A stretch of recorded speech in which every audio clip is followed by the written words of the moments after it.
Здравейте, вие сте в Small Talks. До мен са група Али, които преди 2 седмици издадоха първия си албум Introverse. Вокала Али, Орли, който е ритъма и сърцето на групата на барабаните, и Петър Шварц, китара.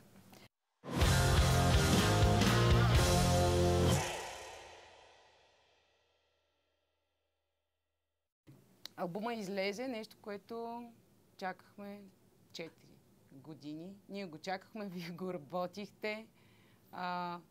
Каква е разликата в усещането ви за албума? Как се промени самия албум от тогава, когато само вие сте си го слушали и сте си го чували, и днес, когато вече всички ние знаем какво има в този албум? Как се промени той? Всъщност, сега се замислих. Така зададен въпроса. Доста по-различно. В началото парчетата ми звучаха до някъде по-емоционално, от друга страна доста по-базово. Впоследствие претърпяха такава еволюция, развитие, че някои от тях... после свикнахме с тях, разбира се, но в момента усещането е някакси много пластово. Усещане за завършеност, за нещо, което си оставил зад гърба си. В същото време една торба с предизвикателства, какво можеш да поправиш спрямо това, което си видял преди, което търпи промяна и подобрение. Така че да, поне това е моето усещане. Нека и другите да кажат. Али, имаш ли някаква нагласа, някаква проекция какво ще е Introverse след като излезе? Това по-скоро съвсем наскоро всъщност започна да има вече някаква идея, тъй като буквално ние планираме на малки стъпки и най-далечната стъпка беше да завършим Introverse, защото сега, като се замисля, даже не сме си говорили, все още не сме имали среща, тепърва планираме среща, в която да си кажем добре сега какво. Отново имаме планове, които са малко по-далечни, знаем какво искаме да постигнем, но знаем, че докато стигнем до там, първо трябва да направим един много сериозен план, да разграфиме нашите идеи, какво си представяме, че искаме да се случи, да направим нашия си план график, защото всеки един от нас има не различен график, но има своя график и всичко е въпрос само на планиране. Иначе небето е лимита. Небето е лимита и кой е с екселските таблици от групата, щом е толкова всичко планирано. Намерихме го човека, Петър е с екселските таблици.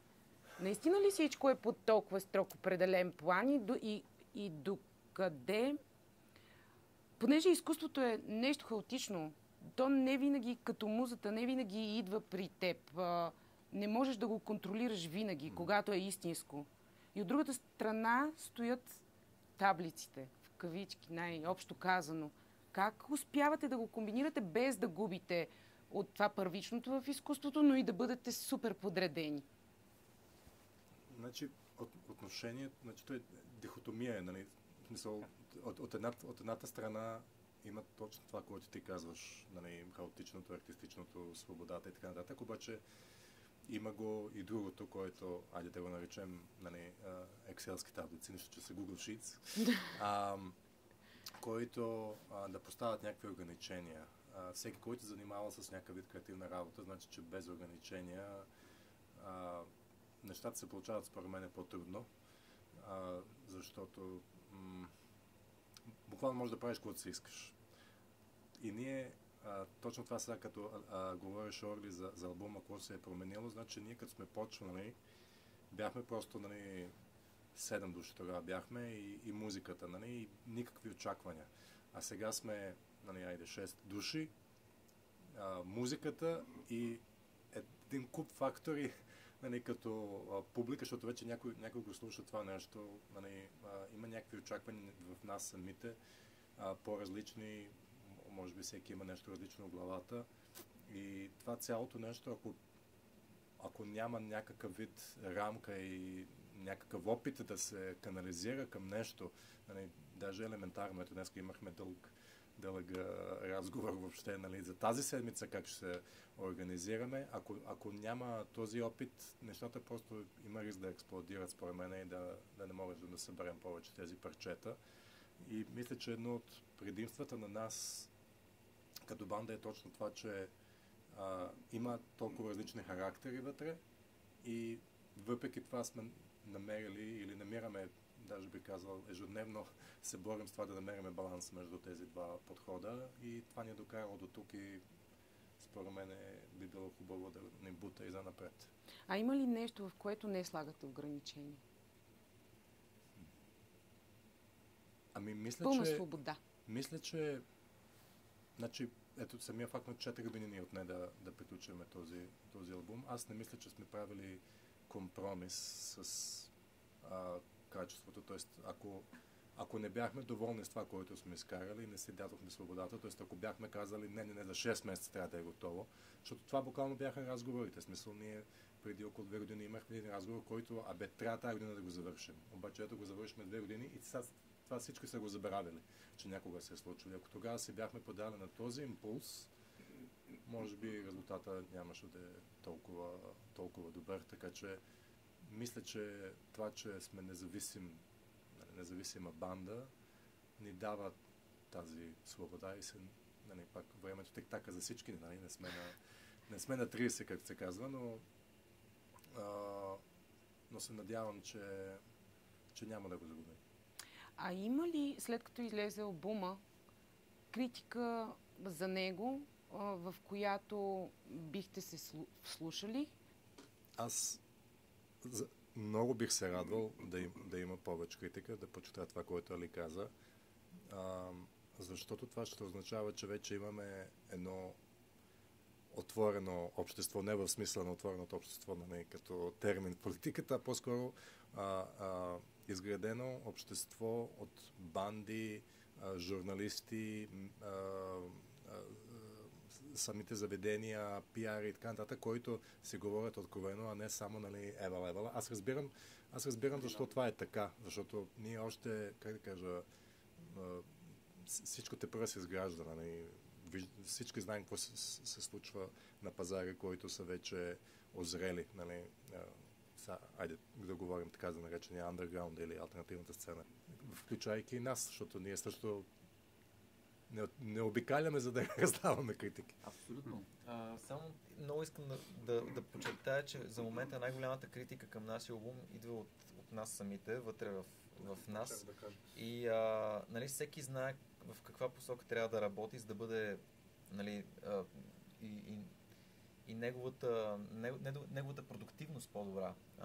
Така че да, всяка критика е добре дошла, ние също си имаме нашите изводи и наистина много се надявам ние да надскочим това, което сме направили до момента. Да.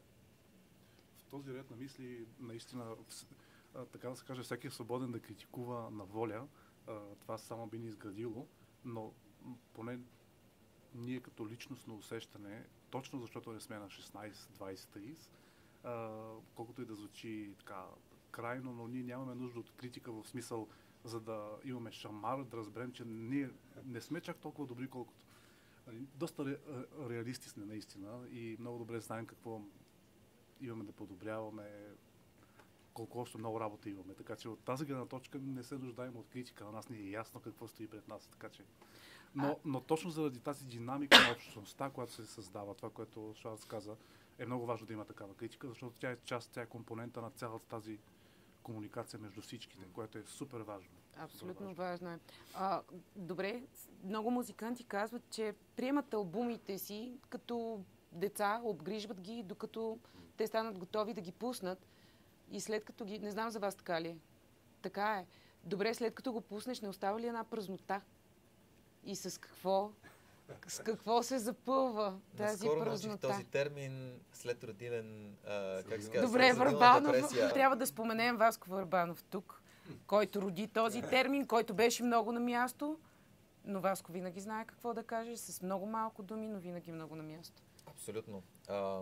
И наистина аз лично страдам от всичките симптоми на тази следродилна депресия, но дори не толкова като от гледна точка на албума като музика, колкото като на период, просто защото на мен ми е пред очите първата ни репетиция, в която предложих на момчетата една идея.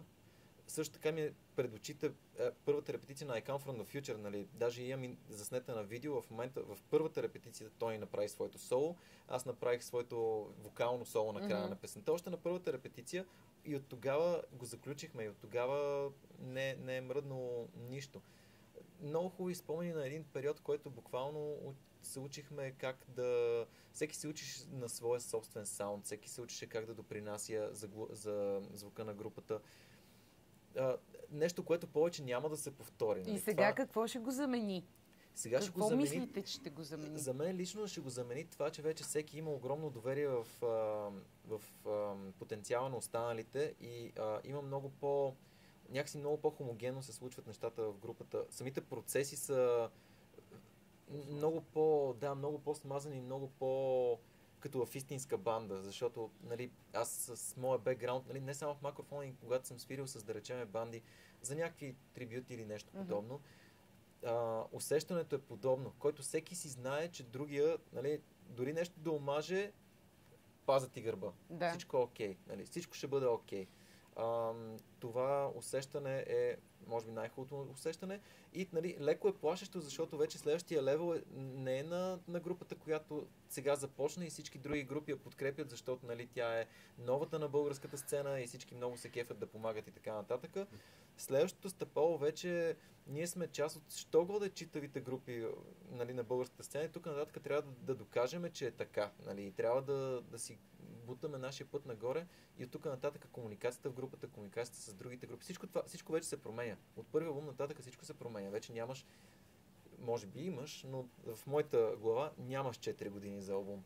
Нямаш 4 години за албум, но ти така или иначе ми сподели през лятото, когато се виждахме при премиерата на The List, ми сподели, че така или иначе вие работите втория паралелно с първия, така че няма да изненада за хората, ако поговоря.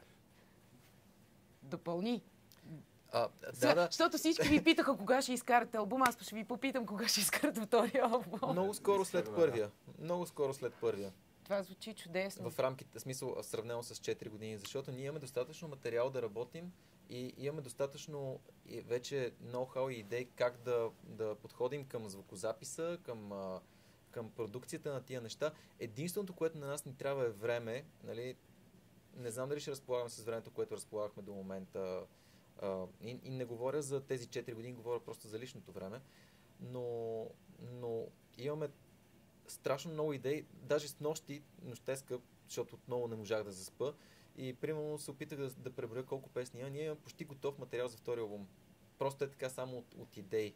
Нали? Обаче Петър те гледа с бърчени вежди и си казва: Боже, не дей да обещаваш, защото го играхме това преди 2 години, когато се зарекохме да пуснем и се проточи. Това ли ти беше в главата, като го слушаш как...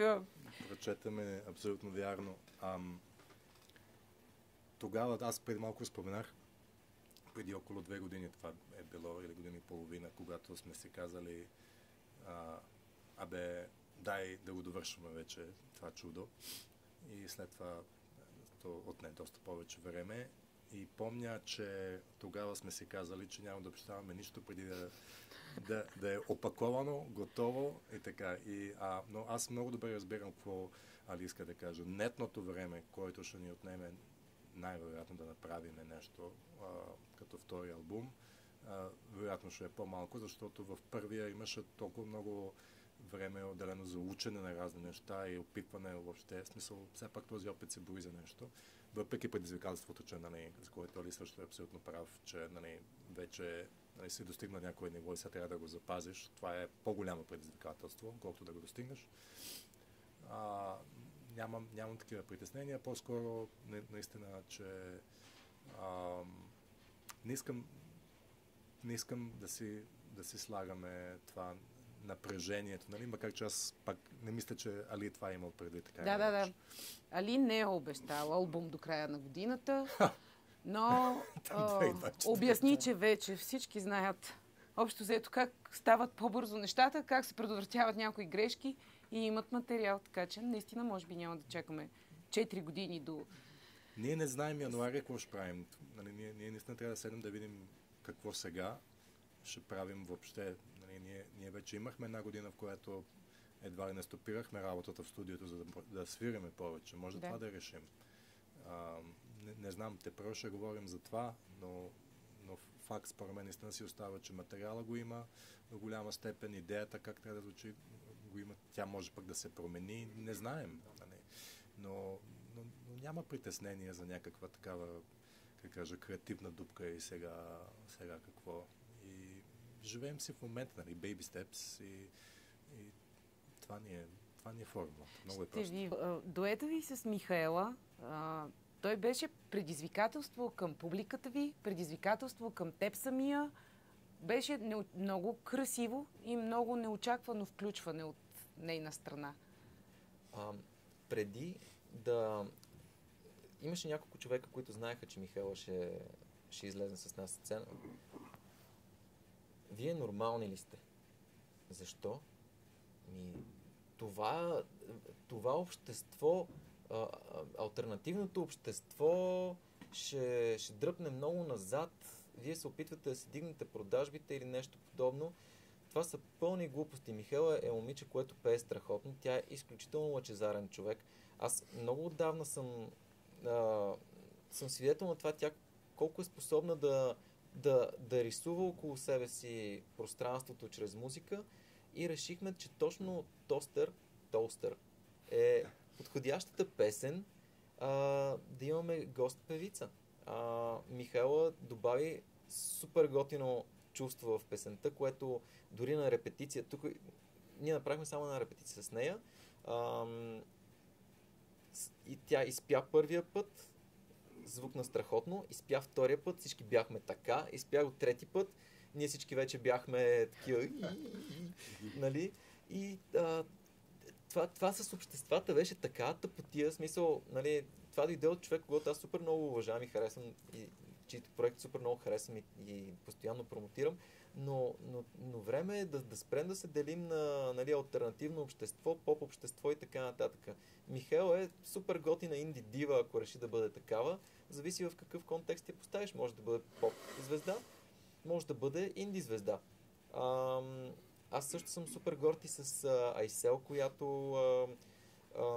която също излезе и вкара отново нейното в I Come From The Future с Борето, който направо разтърси всичко с тия трайбал барабани, Ямато тип барабани в последната песен в Reach Outside. Да, тук и Орли може да каже, защото те направиха много готина връзка.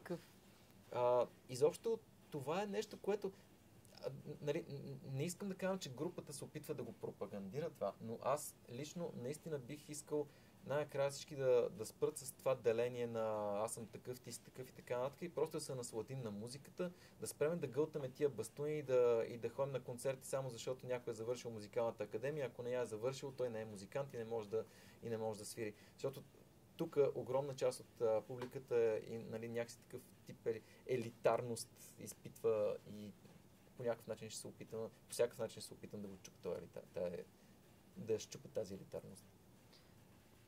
След концерта написах в лицата, че всъщност представихте вътрешната си вселена. Обаче аз не съм ви питала дали е така и дали това е вътрешната ви вселена или това е един свят, който сте го измислили, обживяли сте го, станал е за вас реален и сте го показали на хората. Мисля, че и двете.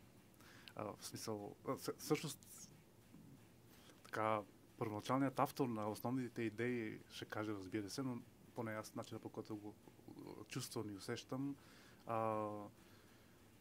има измислено, разбира се, но после ние си припознахме в това. Така че някакъв много интересен процес на създаване на вътрешна вселена, в която обаче се припознаваш и в която започваш да разбираш, че всъщност тя е част от тебе. А иначе дали това е цялата наша вътрешна вселена, силно се надявам да не е и съм сигурен, че не е. Това е много малка част от това, което те първа предстои живот и здраве да покажем и да изразим с най-различни средства, чрез музика, концерти, перформанси и така нататък. Да, аз мога да говоря и за външната вселена, но сега говоря Ти за може би си вътрешната. човекът, ти може би си най-правилният човек в групата, не с който да говорим за вселени, за космос и за всичко това, което се давате, защото много често, когато хората говорят за музиката ви, когато се пише в медиите за музиката ви, много често в текстовете се появява и думата космос. За мен основното понятие, и сигурно съм станал досаден вече, но не се срамувам от това, като говорим вътрешно в бандата, че аз постоянно говоря за преживяването като основен мотив в това цялото нещо, което правим.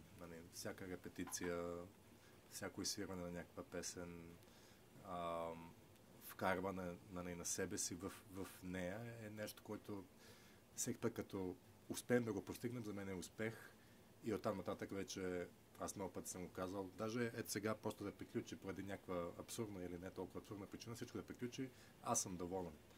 Защото сме живяли толкова много неща вече, които нямаше да живеем и аз сме мечтали, че ще живеем, като бяхме хванали китари на по 12-13, че за мен е всяка стъпка, където успеем да си кажем, зарежи сега сроковете, зарежи кой какво ще мисли, зарежи, че не знам какво сме си сложили като цел, дайте просто да сме в момента и да го живеем. И това го имаше и при записите, имаше го, разбира се, при живите концерти, имаше го при най-готените моменти, според мен, когато са се появили идеи за определени партии, моменти, изграждане или движения в песните.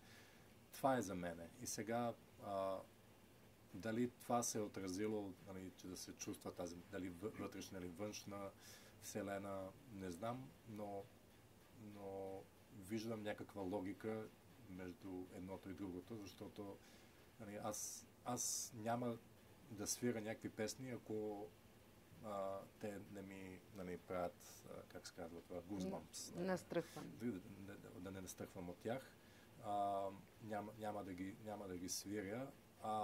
Нещата, които може би са ни общи и които всички ни карат да преживяваме момента пълноценно, защото ни всички малко и много сме наистина интроверти в групата и търсиме в себе си в тези песни, иначе нямаше да стане, иначе просто е блъскане по някои струни, инструменти и пеене в микрофон, който, как да кажа, не е... Видя ли, не е само рок-н-рол? Не, ама рок-н-рол не, напротив, Да, само така рок-н-рол е създаван от такива моменти, точно смисъл така всички помним, ето Али сега наскоро ни подсети пак за Live Aid концерта, за, не знам, солата на Джимми Пейдж или на, не знам, те са милиони, слава Богу, вече моменти, или Чак Бери, да скача по сцената с китарата, смисъл, това са моменти, които по никакъв начин искам да ни сравнявам с тези величия, но казвам, че рок-н-рола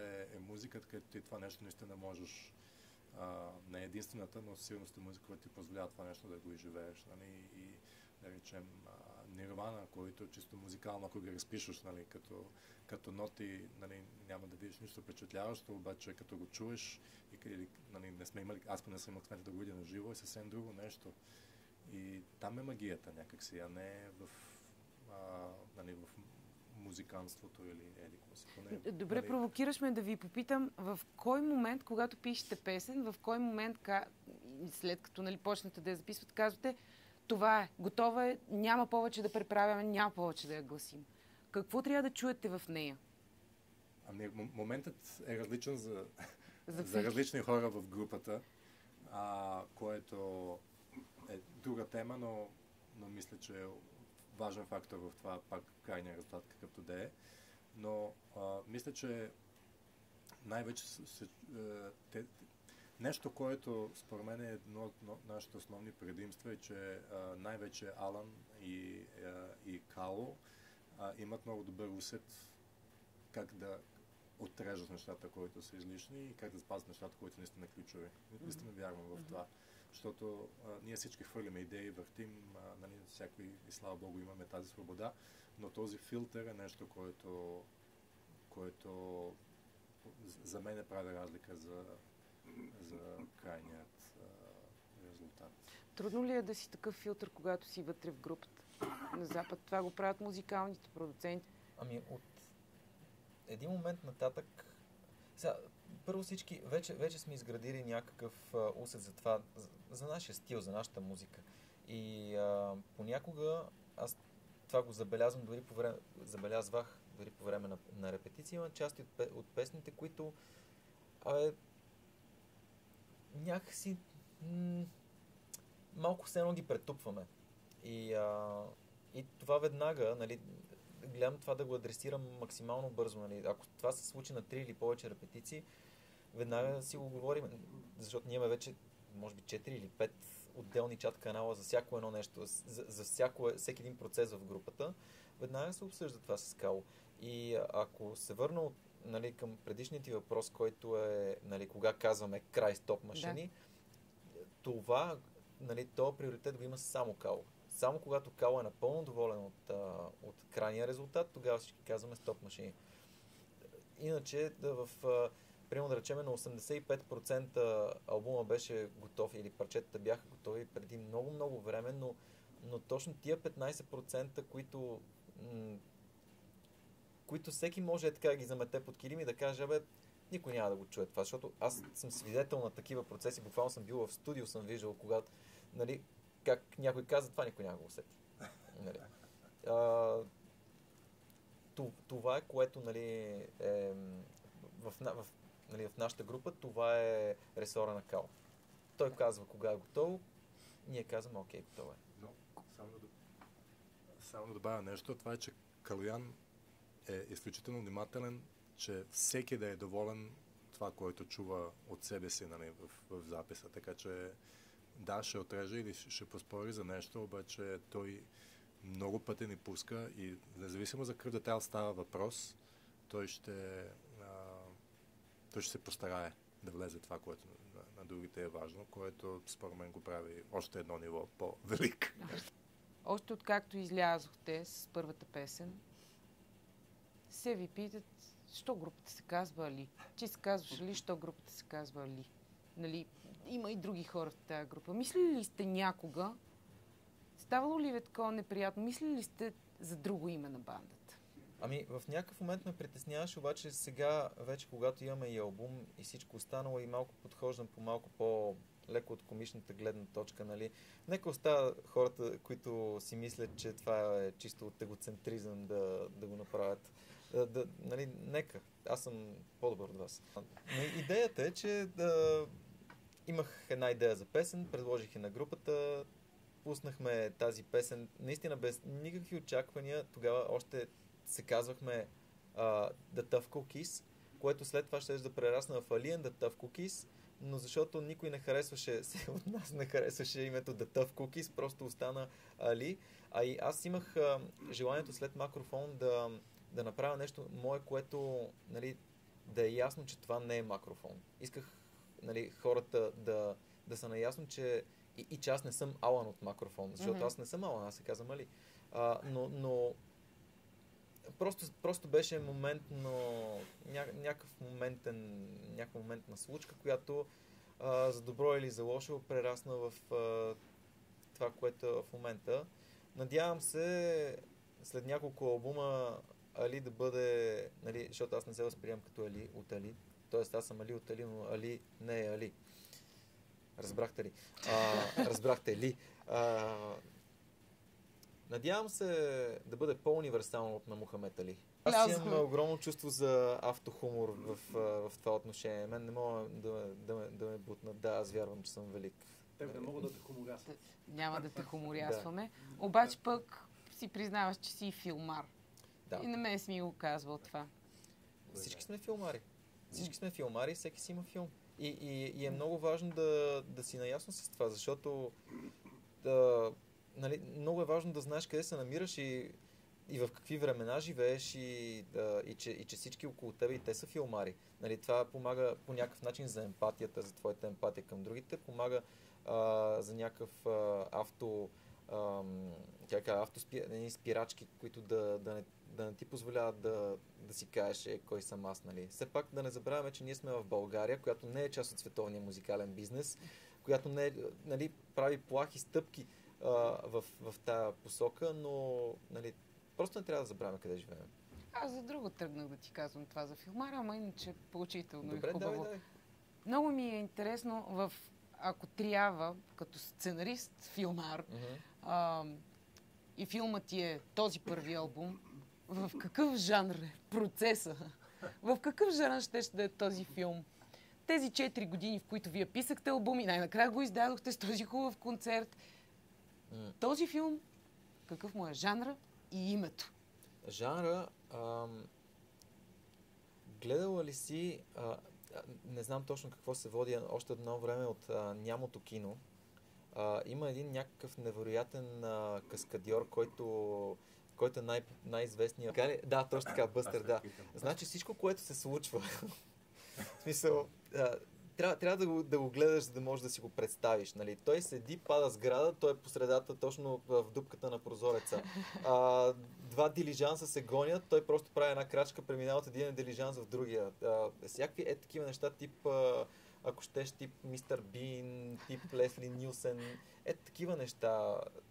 Защото буквално с някакви супер смотани, смешни, малки крачки, които нали, са толкова baby steps, изведнъж само благодарение на консистентността, на това, че се доверяваме на процес и всичко останало, нали, изглеждаме смотани, нали, сме смотани, обаче изведнъж блисъм бласфеми.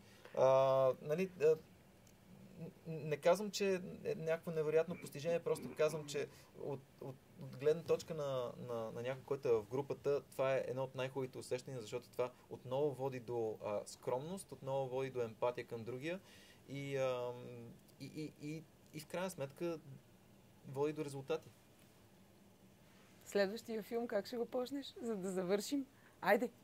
Нека Петър да е сценарист на следващия филм. Той е бил и сценарист. Аз ще бъда статист. Кой работеше без сценарий? Май този Девид Ръсъл ли остава актьорите да се изиграват? Не съм сигурен дали е точно той, но има такъв подход, нали, където обзет всеки се знае героя, даже няма сценарий, просто ги пускаш хората да правят и каквото излезе. Аз съм, нали, колкото да съм човека Excel, толкова наистина вярваме в нали, това, което Али отписва, нали, на английски има такава дума, нали, serendipity, или мисля, че преводът беше щастливата случайност. Не искам да ни ограбя от тази възможност и сега нали, и всичко и това, което говорих преди за дихотомията между структурата и хаоса и всичко това, бих го пуснал просто наистина да тече както е било до момента и ако можем да сме там, нали, всеки ден всички на площадката да са там заради същия филм и вярват в тази идея, често казано, какъв е крайният резултат, не ми е толкова важно. Подозирам, че ще е добър, но това времето ще покаже. И ако трябва да завършите с да продължите изречението, музиката на Али е, как всеки би завършил това изречение за финал на този чуден разговор? За мен музиката на Али, сега ще се повторя, но е резултат на това, което сме ние, когато говоря за бандата, когато се чувстваме свободни, когато сме оставили някъде в някой куфър всичките проблеми на ежедневието и дразги и всякакви други банални неща, които всеки ден са там, като някакъв параван между нас и щастието и свободата. Наистина, буквално сме в стаята, където е имало вече не знам колко моменти, където това нещо е сработило прекрасно и мисля, че това се усеща и в музиката.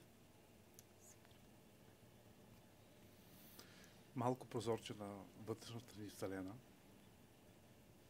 Нещо искрено. Резултат на последователен, консистентен труд, в който обаче има удоволствие. Май това е, което мога да кажа. Музиката на Али е за предпочитане пред еротичния календар на Али. Това бяха момчетата от Али, всъщност половината от момчетата от Али. Това беше един разговор за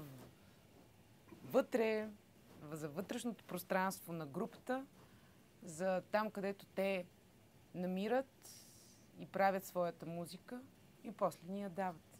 Така че слушайте Али.